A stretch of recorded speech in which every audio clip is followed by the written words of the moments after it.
All right, Andres, good to see you. How you doing? Good, man. Good. Got Good. off work. Right. I appreciate your time, man. We'll kick this off. Can you tell us, like, why did you decide to join the Army in the first place?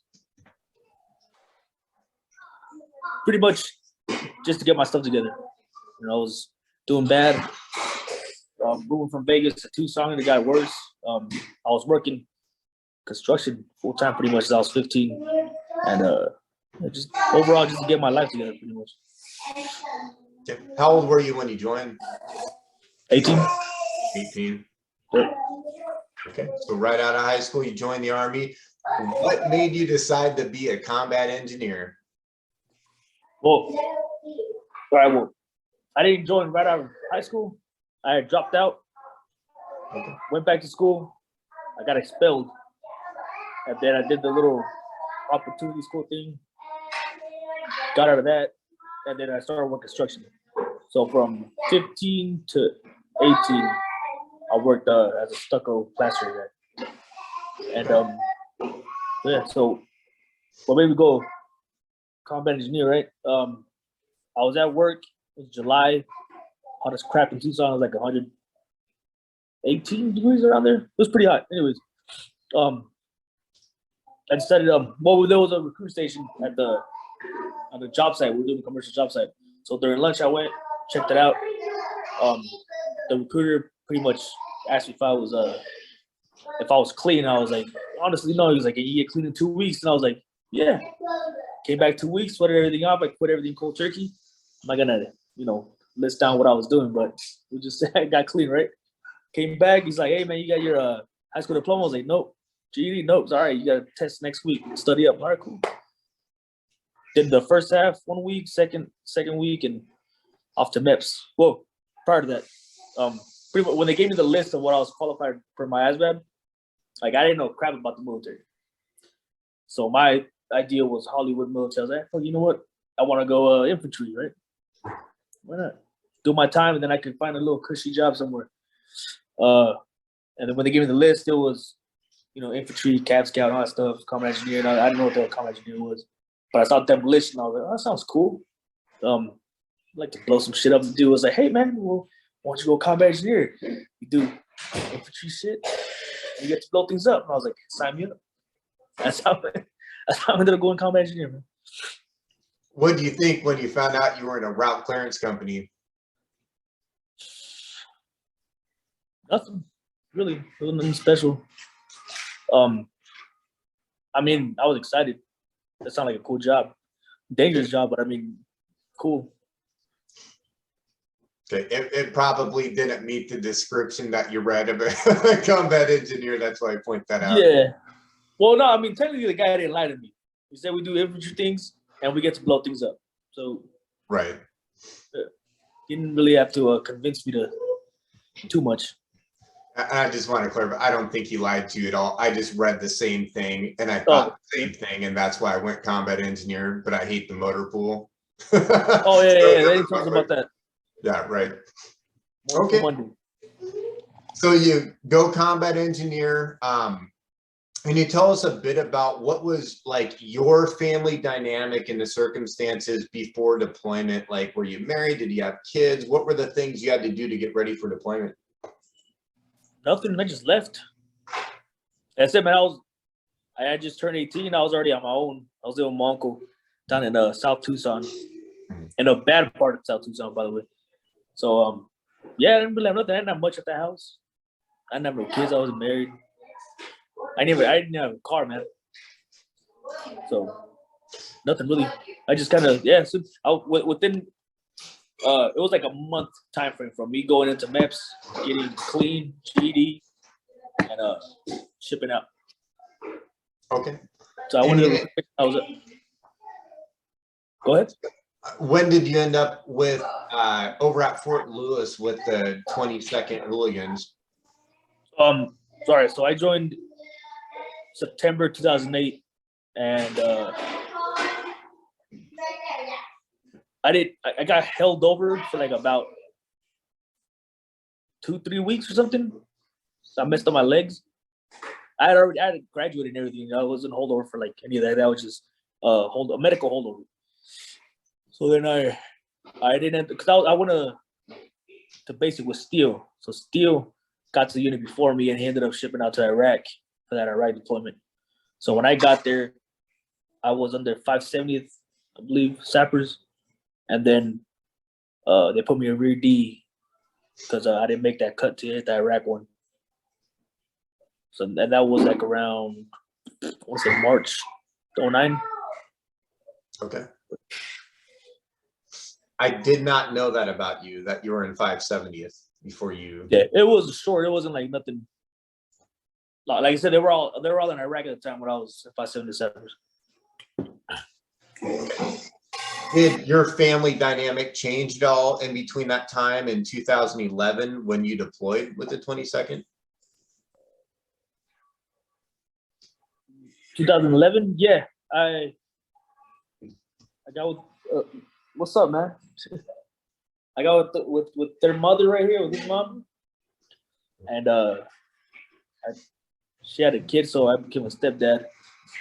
And my mom had just got out of prison too, so she reconnected with my little brothers. And I believe it was March 2011. My little brother passed away right before our deployment. So Grimes and all them hooked me up, gave me a emergency leave and everything. Went to his funeral, came back, and I was pissed. So I was pumped up to go destroy Afghanistan, apparently. Okay. Okay. What was that like for you? Now you're with a wife, and how do you kind of prep for a year away? Nothing really, man. Well, let's see. She wasn't living, no, was she living with me? Yeah, she was living with me when I did my first tour, but like I said, it was just her and my stepson. So those on newborns, he was already 3 years old, so she just came back to Vegas with her family while I was out there. And the second tour, we had the older one you saw earlier, Alan. Mm. It was maybe like 3 months before I went out again. But at that point she knew like Sergeant Cruz's wife, Cruz. So she had friends, so she stayed and watched them there. It wasn't really all that hard, man. Honestly, the one thing she didn't like about it though, and I didn't talk to her on the phone or on video while I was over there.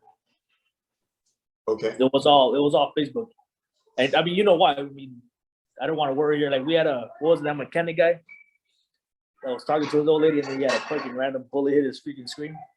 Oh yeah, I forgot about that. Yeah, another person, on pretty much video with his wife, and we ended up getting mortared. So he thought he had to close the whole screen. So she heard everything, like all of us. All right, come on, let's go. Getting bombed, all that stupid shit we say. I pretty much didn't want to do it, just I didn't want to worry. Besides, we're on blackout comms for like the majority of the damn deployment. I mean, the only reason we had outside communication like we did was because Gettys was a nerd and hooked up a satellite. Was like 3 satellites he connected up. I don't know. I know he got us. We had internet, but it was slow. Yeah. But it was always available. It wasn't, the fob was on blackout nonstop. Yeah, it was pretty busy there. There's a lot of things I want to cover with you, but let's jump into, now you're in Afghanistan, and you talked about some kind of key missions that you experienced. Like which ones come to mind for you? Well, the Operation Anvil we did in Sakar Karez. Okay. Can you? We're supposed to. I think we're supposed to originally be out there for 5 days, I believe. And the only reason we got stuck on the 6th day was because we had an IED at the last minute. But I remember we were supporting. What was it? It was 55th MAC that was left seat, right seat with another unit. So we took over their AO for that reason.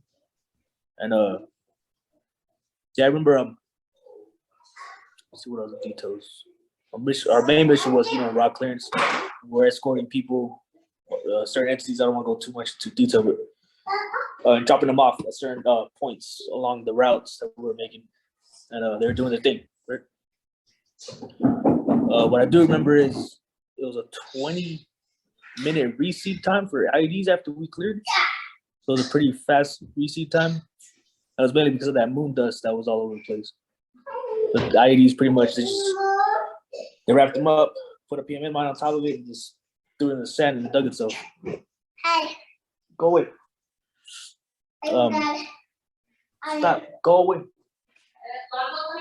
Go play. Anyways, I remember a lot of, I think within 5 days we found, it was reported 40 IEDs total. I had 5 of them. I was a GPR operator at the time. And, well, one still counted as a fine, even though one of our guys hit him. You know what I'm talking about. He hit an exposed ID with, bright, like 100 bright lights pointed at it. But not every combat engineer is smart, right?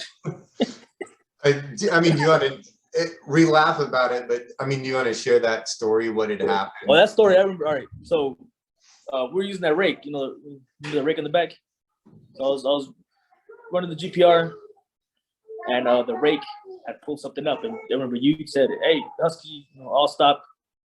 You pulled the IED out of the ground. Oh, cool. Lift the rake. I went up, get some clearance, about 100 meters or so, and then you called up the arm. Yeah, the arm to come tell you with the bomb. So meanwhile, it's been 5 days, and I already got hit twice within those 5 days. I remember I took the steering wheel off. I took my Kevlar off. I know Sergeant Fuller's probably pissed off if you heard this, but I took my Kevlar off, and I had the rear view mirror facing the IED perfectly, man, so I could see it. And I started, taking a little quick cat nap. One of those alert naps where you're kind of resting, but you're still, you can see everything. And all I remember is hey, over the radio, hey, Husky's right there. It's right in front of you. What? Stop, what the fuck? And I open my eyes and look at the IED and boom, like this motherfucker took that bomb.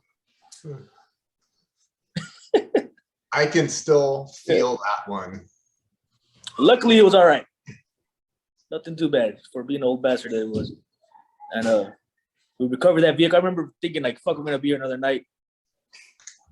Because it was pretty late in the day. It was already nighttime outside.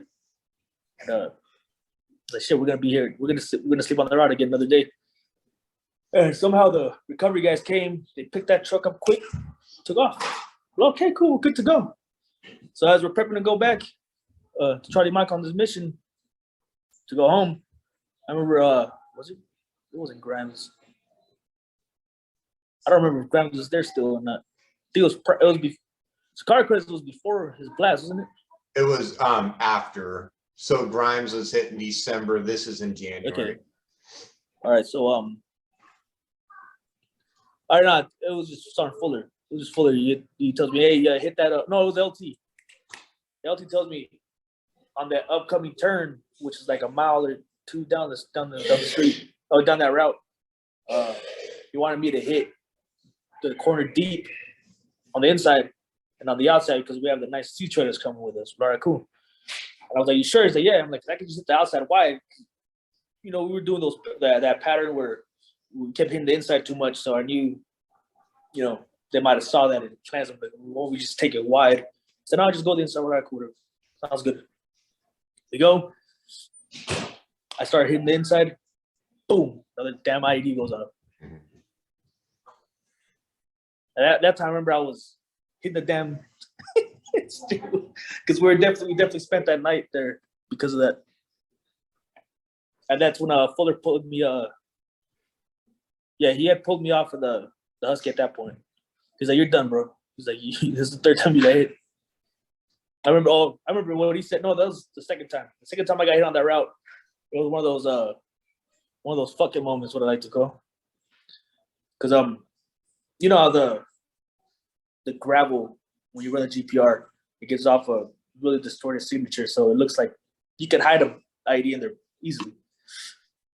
And it was in a wadi, so I was going back and forth on it. I was like, I had a feeling something was in there, but I don't want to call the buffalo arm because the last time we did that, they blew the buffalo arm, and then we had to wait for another truck. And then, you know, it's another 5 guys in the truck versus just me and the Husky. I was like, yeah, I'm going for it. And I stepped on it, hit ID. And that one, I remember laughing about it because, well, after the fact, Sergeant Fuller was behind me. Well, he was all the way in the back. He was with the medic. And he said, man, I just remember seeing, he's like, I was on the Blue Force tracker. And ID goes off. I look up and I see your freaking tire on fire flying towards me. He's like, don't tell me he's like fucking GPR again. Yep. That was a funny time. The first time I got hit on that route, I had him worried because I had to take a crap. That was a funny story too. I had to take a crap before we took off from I think it was checkpoint 2, going to checkpoint 3. And in the middle of it, I was like, I could, you know, tell them pull the convoy over and unnecessarily and just take a crap, or I could just hold it in till we get to the next checkpoint. I was all right, I'm gonna hold it. Hit a freaking ID. Could no longer hold it, right?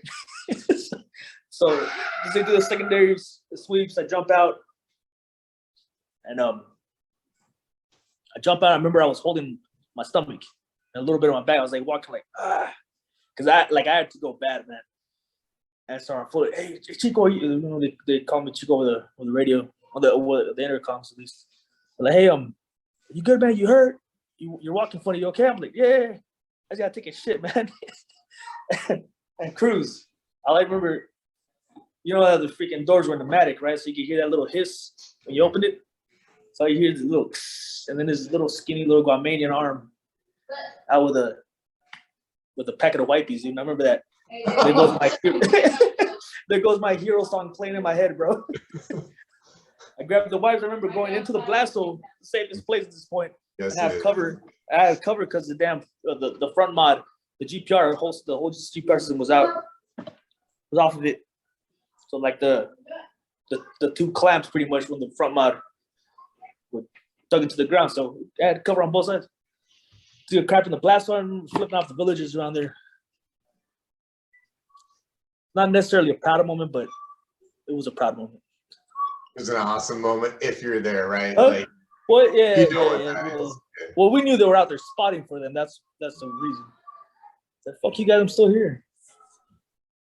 Yeah, I remember you being a detection asset, right? So in the front of the convoy, they got Huskies, and you know, one was sometimes we had 2 GPR, that's ground penetrating radar, which could, you know, check density of IDs, and then we had the metal detectors, which were kind of worthless. During that mission, we lost all our detection assets. Do you kind of remember what happened after that? And I don't. On the 6th day. So I don't remember. I got refitted with you Huskies on. Well, the first 2 times. The 3rd time, he pulled me out of the truck and threw somebody else in the Husky, but somebody came with another Husky. But I think we're running, you know, bare on detection assets. It was mainly just 1 GPR at the end, and the rest were interrogation assets. Do you remember when the quick reaction force came out for us and got hit, and we had to go get them? Where on the Anvil upper? Yeah, and again, we went out there a couple of times, so I'd have to go and check. I don't know if it was our first time out there, but we'd gone. Yeah. Yeah. So you're thinking the initial push, Titan Anvil. We did that route many times. I remember every time we went out there, it was bad, and every time we went out there. Now, this specific time, I was talking about the 6-day mission we were on out there. Okay, I don't remember all the small ones really in detail. Yeah, like the what we call framework. Yeah, it's kind of a blur. Unless something happened on that, I don't really. Yeah, it was. I do remember EOD pissed us off on that. What's that? To this day, I still dislike EOD, just because of our, you know, how long it was to get them out of the damn fob. Mm-hmm. Yeah, you could sit on something a long time. There was another good story you had about when we got hit with that really big one, and we were talking about one of the mechanics getting out of the vehicle with it. Yeah, you want to share So when Gordy got hit, if I recall correctly, it was a 800 pounder, 750 around there. I can check. I think it was closer to 500. Was it 500? Yeah. Oh, I got the number. Well, either way, it was a big bomb. Mhm. It was big enough to, it pierced the hole a bit. I remember it knocked the whole engine from the windshield where the shear bolts are connected at the engine. That and the front axle was gone, and the rear axle was off too. So that's what the 17-ton truck. That's a big bomb or something like that. Well, the story was Gregory, right? So, like I said, we're taking our mechanics out at that time to expedite the recovery after, since we were being hit so many times. So they got hit. Like I said, I was just on the back, kind of dozing out I was tired from a Doki mission I was on the day before. So I switched spots with the gunner. So it was Coleman, goofy ass George Coleman. Love him, but you know what I mean. So he's up there. I was in the back, kind of dozing off. We had Gregory, the mechanic, there. He was a really religious kid. So whoever watches this, just paint a picture. Just your average blonde American kid, just really religious. And Gordy got hit. Everybody, if you were sleeping, you woke up, obviously. They did secondary sweeps. As soon as that was done, Gregory didn't jump out yet. I jumped out. Well, everyone else did this, but I remember Galden was down there with me. We jumped out to go help him out. At that time, Barboza was already coming out of one of the driver's side. And I believe Sergeant Allen was in the TC with him, right? So they're climbing out. And Gordy was in the turret screaming, because his femur bone just happened to snap in half. So we go over there, we run up. Gordy's, like, the truck's on the side now. So not only is his stuff broken, but he's also wrapped around, like, I believe it was an injured leg, was wrapped around his belt, his safety harness. So we had a trouble trying to get him out. I remember we did receive some contact when we were doing it. So we ended up just kind of jerking him out, even though it hurt him more, but, rather than him getting shot as well, we ended up pulling him. I remember thinking how heavy this some bitch was at the time. It's like with all that gear on, I think it was about 300, at least 300 pounds, man. He's a heavy boy. It's like legs are about to give out. I'm picking his ass up. Galden's helping me. We get him down. We put him on the stretcher, and we take him into the Max Pro. At that around this time, QRF is rolling up. We recover him. We go back in the truck, and then we get notice that QRF's like 5 minutes out. So we're like, cool, let's jump out. Jumped out with Gregory so we could do the assessment. And like I said, at this point we have security cordoned off pretty, the 5 C's. Everything's pretty good. So I jumped out, just lower my weapon, and I was a 249 machine gunner at the time. I'm a big old, my beast. And I look back, where the hell's Greg? And I look back, and he's like hitting every corner of the truck, like he's some little super commando kid. I'm like, Greg, man, mess around, man, get your ass over here. So, all right, he snaps a little bit out of it and starts running towards me. And we're sitting there talking about this damn truck. All right, cool, we're gonna get this, we're gonna get that. He's gave me the whole, his whole plan of action.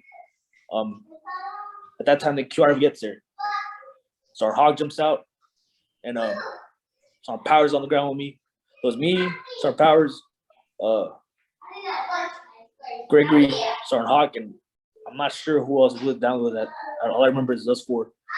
There may have been more, but yeah, we're on the ground. Yeah, all right. So we're looking at his truck, and Sergeant Hawk doesn't have his weapon on him, mainly because he was gonna grab a bunch of chains. So he threw in this truck, and then all I hear is a couple of rounds just whiz by our head. So I know the guy's standing next to me, Gregory heard it. And so we were taking contact. We jump, like I said, if a bomb went off in the damn hole, more than likely it's safe. So we all jumped into the blast hole. except for Gregory. He had froze. So I throw my machine gun out, bipods, and I start returning the suppressive fire. We didn't know exactly where we were getting shot at. I was just shooting, burst. And like I said, like the rounds whizzed, but like I could hear the crackle. It kind of rigged my ears, so I couldn't really hear out of the ears too much. But so our hog jumps up, grabs Gregory, and throws him in the pit. I remember Sergeant Power was I was telling him to throw smoke because I saw where the gunfire was coming from, and he had a 203. So I'm like, hey, launch the smoke over there. And then I remember him yelling at me, "Do you have any 203 rounds?" And I turned around, I remember I was mad. I was like, why the fuck would I have your ammunition on me? Anyways, he ended up getting the round somehow. I think it was one of those, we took contact and he was kind of like, one of those dumb moments. Yeah, it happens.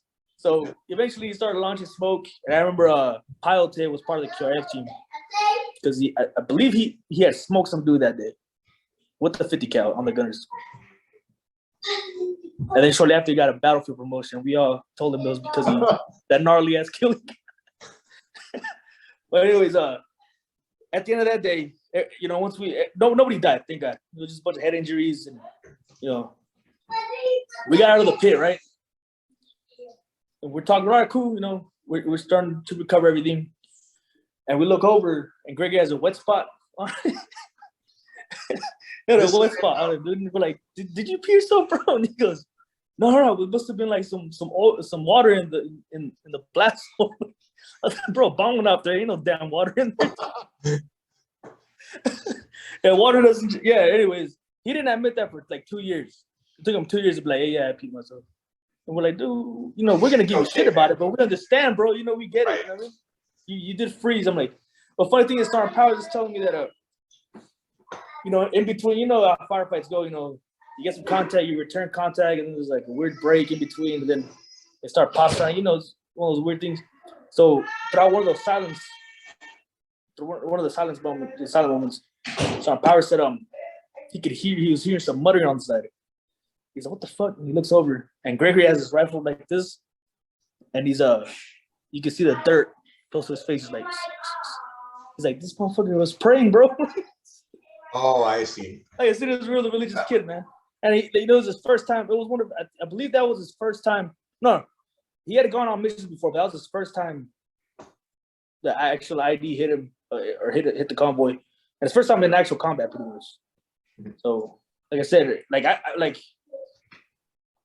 I started Camacho from, I remember the guys when the Reese guy hit in the face. And Star Camacho's been on multiple deployments. He's seen combat before, but yet, he kind of froze there at that time. So it happens to anybody, honestly. Even seasoned vets and especially new guys, Right, and there's a lot of stories like that, and I think of some other people, and honestly, I didn't know that was the extent that the story was going to go. And it's one thing, like, that's our brother, right? So we can shit, but it's not. It's different within culture. Like, we love him, that's our guy, and we're understanding of that, and we give each other shit because we have to confront these scary ass moments together, right? And it's just different. But no, like I said, I understand why he did it. I was just always telling him, like, man, don't gotta lie about it, bro. It happened. Like, just right. Embrace it, bro. Like, hey, make it one of those ha-ha moments. You know what I mean? It's a ha-ha moment. Sure. Everybody has one of those, man. Like when Barbosa dismounted out of the truck one day, it was nothing crazy going on. His dumbass fell almost into a landmine, a marked landmine field, I guess. Oh wow. It was one of those places where they had the little colored rocks. Mm-hmm. They marked a possible landmine field because they shipped a lot over there. Yeah, he had rolled over, like. He fell out of the truck, dude, trying to get out of the driver's seat. And he fell down and rolled over down the mount into that area. One of the haha moments, man. Right, because nothing happened. Yeah, that would have been a bad way to go. Yeah, that would have definitely been a bad way to go. We kept getting him shit because I'm not gonna say who it was, but we had this weird kid. I mean, he ended up getting out of that funk, but he's one of those guys that he said he was a wizard and everything. He was like thousands of years old. I'm not gonna throw his name out, but he during the FTX, he had to curse Barbosa because Barbosa, you know how Barbosa was used. It was pretty much, he was kind of a bully, like to mess with everybody. So the kid like cursed him, and bad things kept happening, you know, during that deployment. He kept getting hit. So like, do I think he fucking like he cursed you, bro? Like, that's what you get for being an asshole.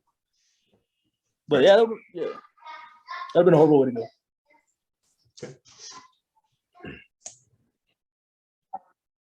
Okay, and talking with you, you know, before the interview and stuff, we talked a bit more, but one thing I noticed about you is you seem to be really resilient with this whole experience, and things just kind of, you know, you go with the flow. Can you just tell me, like, what works for you? How do you cope with all this?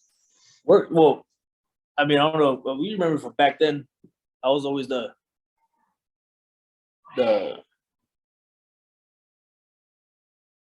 fucking around guy. I don't know how to explain it. I just always mess around.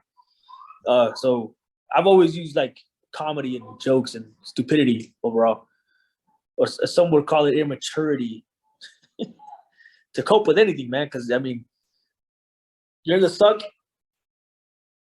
you're gonna be there. You're either gonna be there, you know, in a bad mood or making the best of it. And the best way to do it is just, you know, comedy, man. It's always put me in a better spot, I guess, better mood. No matter what I was doing, I joke about it. You know, I guess some people call it dark humor, especially when, you know, in those kind of situations. Sure. Like when nah, I'm not gonna say that. But yeah, you get what I'm saying. Overall, yeah, I've always been joking around kind of guy, man. That's pretty much how I cope with everything. Just comedy, just messing around. That's why I refuse when people. I dislike when people are like, oh, you know, grow up, you're immature. I'm like, yeah, shut the hell up. Mature people are boring to me. They're weak in my eyes. Yeah, afraid to be vulnerable and yeah. Okay. But yeah, pretty much that's the way I cope with things, man. Just try to find the. It's gonna sound corny, but you know, the master resilience trainers always say, you know, hunt the good things. They're on something with that, man. It could always be worse. Why focus on the bad? Just. So something very interesting about you, and you're the only one I know that did this, is when you got out of the military, you started doing contract work to go back overseas. It took me a while, actually. I got out. A punk ass SF recruiter conned me into joining the Guard. Pretty much wanted me to join, because my plan was to go selection, but I couldn't because they wouldn't pass my medical because I was too susceptible to injury or some shit. So I was all right. Well, then I'm gonna get out. And one of the SF recruiter guys was telling me like, "Hey, well, why don't you enlist the Guard? You know, heal up the way, because you know, heal up properly. I mean, you know how it is. Active duty, you can't, especially in a combat role, you can't heal. You know what I mean? You can't. It's impossible. You're still doing PT. You're still doing ruck marches, and all our injuries are, you know, based on our spine, our head, neck. You know what I mean? There's no way to come back from that while you're still active. It's only gonna get worse. So, he's like, yeah, man, just get out, go Guard. That way you got your foot in the door still. And then once you think you're ready, chop a packet, and if you get selected, go back to active duty. All right, cool. That sounds like a plan. And I want to say 6 months after that, I got rated at 60% for my, you know, the intern rating, and then my final rating was like 3 months after that at 80%. I was like, well, ain't no reason to go back now, man. So. Yeah, I was like, that was you know, whatever. I'm gonna go this route. So at that time, I was working at a day club in Vegas, and I was doing that during the day, and then I was working at a nightclub at the Luxor called LAX, doing security. So while I was doing that, I was applying to a bunch of companies like Triple Canopy. I did Janus Global, SOC, a bunch of other companies that do overseas contract workers. I wouldn't say that I loved being over there, but I didn't mind it. It didn't really bother me. You know what I mean? I was doing something. I was making money and I was doing something. And in our field, like combat engineering doesn't transfer well into civilian. There's no job out here that's equal to what we do.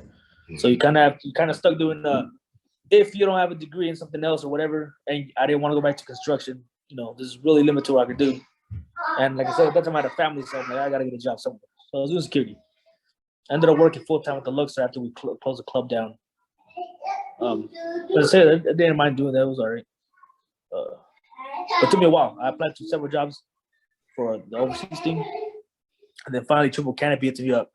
Offered me a job in Kabul. All right, cool.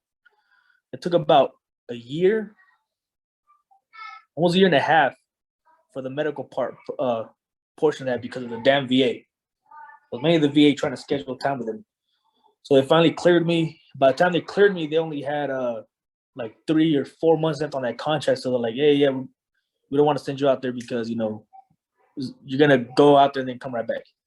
He's like, but we have this contract available if you want to do this. And it was one of those Kuwait contracts. Like, crap. Sure. And like I said, it took several years for this to happen. So they actually called me.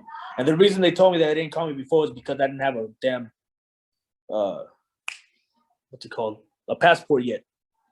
Oh. So now they need it. Yeah. So like they took applicants that already had most of the stuff. And that was on me.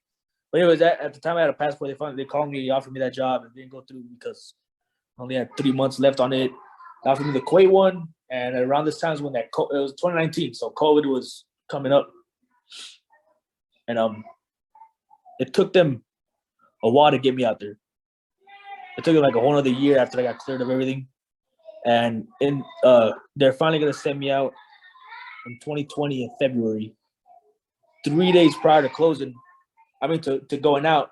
I already put my 2 weeks notice and everything, my job here. The damn Kuwaitis shut the airport down again because of COVID. Oh, yeah. So they paid me what's it called? Retention pay up until they sent me out in July. But during that time, I applied with Garda World.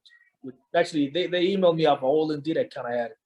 I didn't even know Garda World did overseas stuff, but they had a contract in Kabul.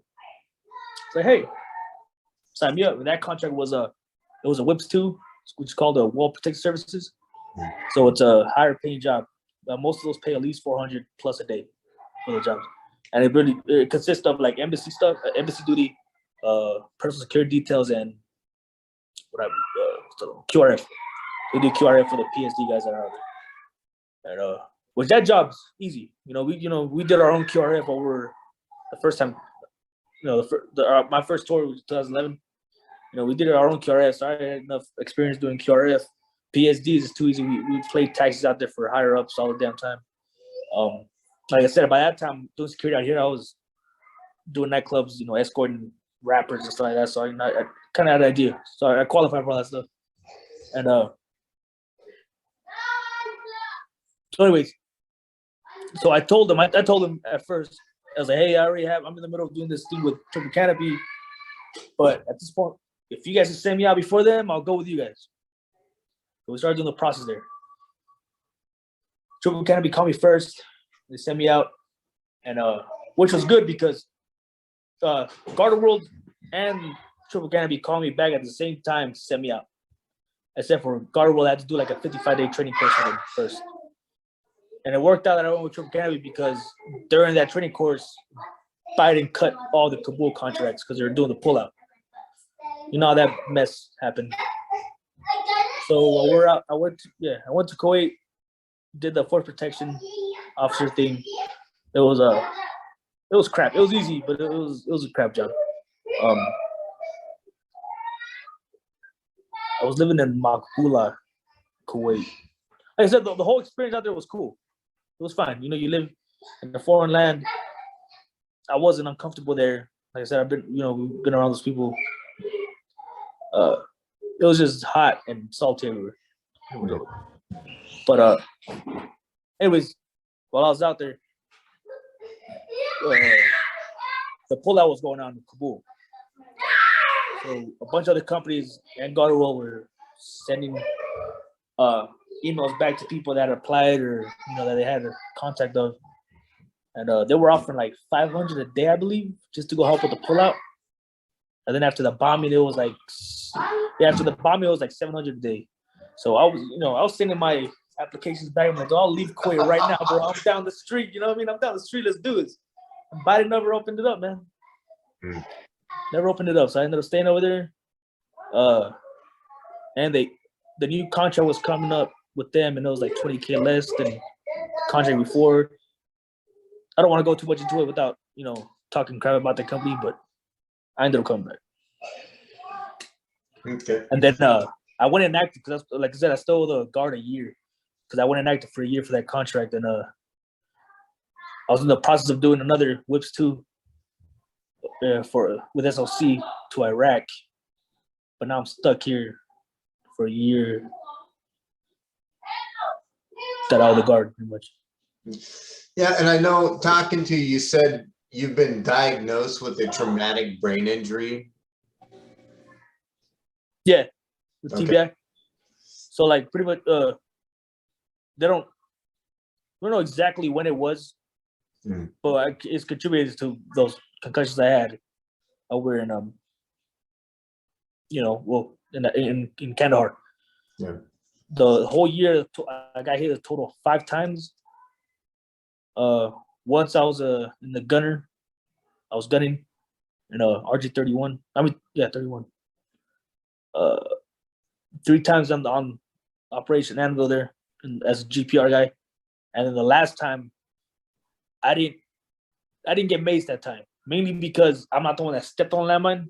It was a doking operation. It was me and Briscoe and a cab unit out there, and I know Briscoe. Well, pretty much Briscoe passed their lieutenant. I took a wall on the left side. There was open field on that side, so I was, I was his security pretty much. If he went down, then I picked up the remote and, operated the doking.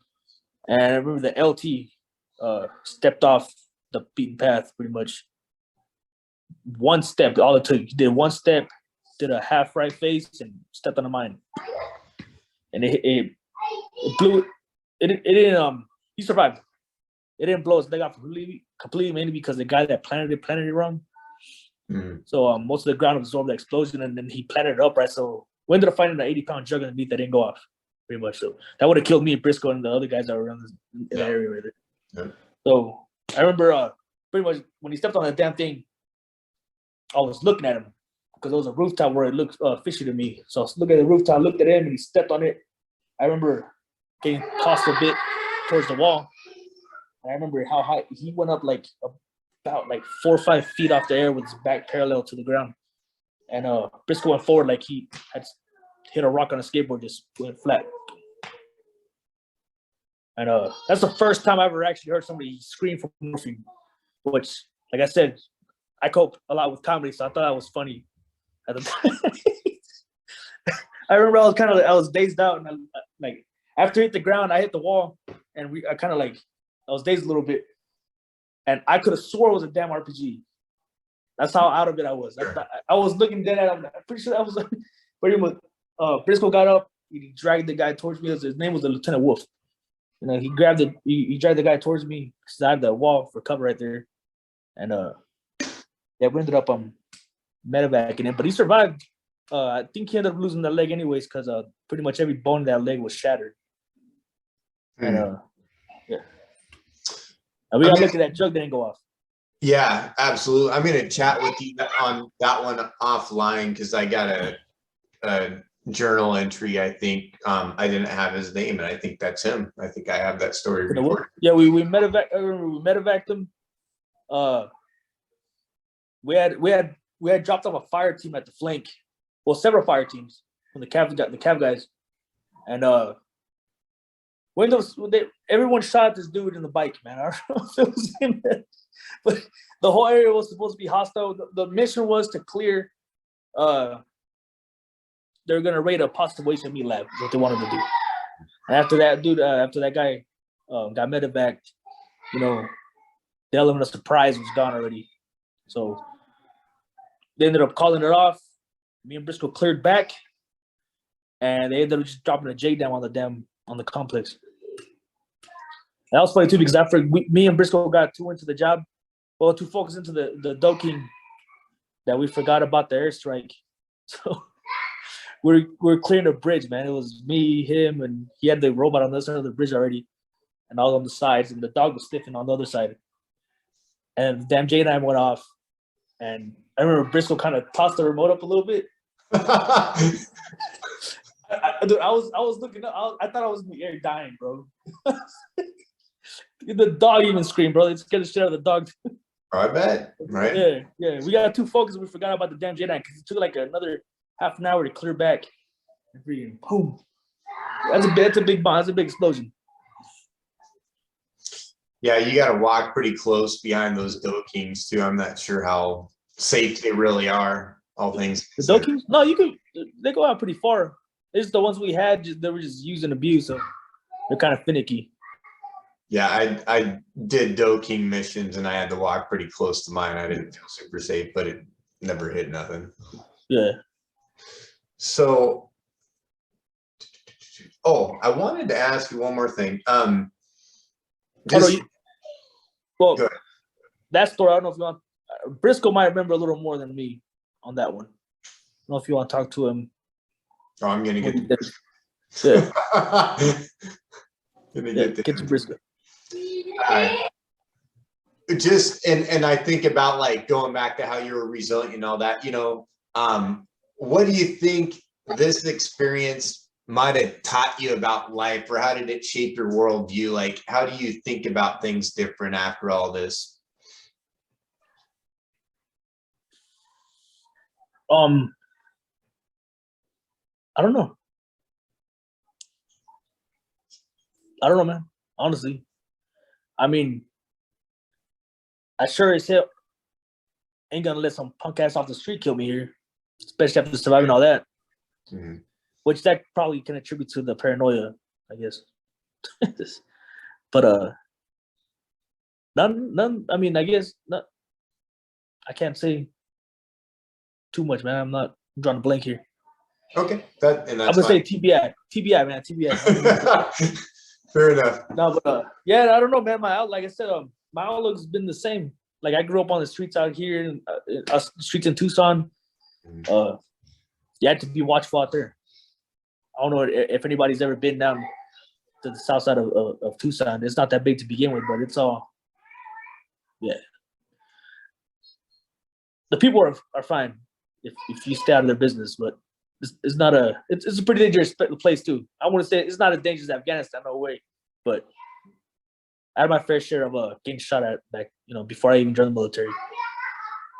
Okay. So, and that was in my youth, so I don't know. I've been like this the whole life, pretty much. Okay, and that makes sense. If you're already kind of used to it, and that's just an extension of normal, right? Yeah. Okay. Like it did. Well, yeah. It did give me a little a better outlook on people from different places. I mean, okay. Like different cultures, different parts of the country. Like I would have never thought of hanging out with a redneck. You know what I mean?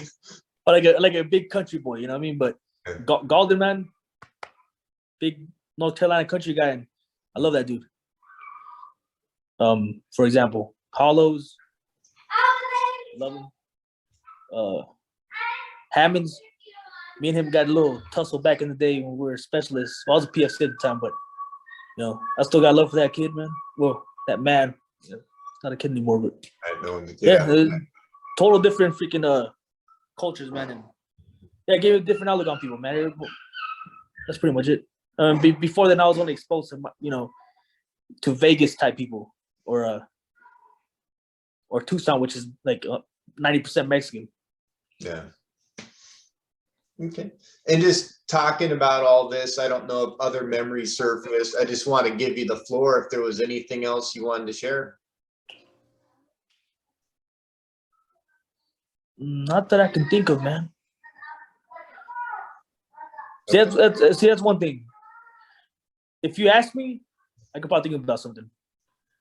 But anytime anybody leaves me like an open question like that, I'm like, can't think of anything.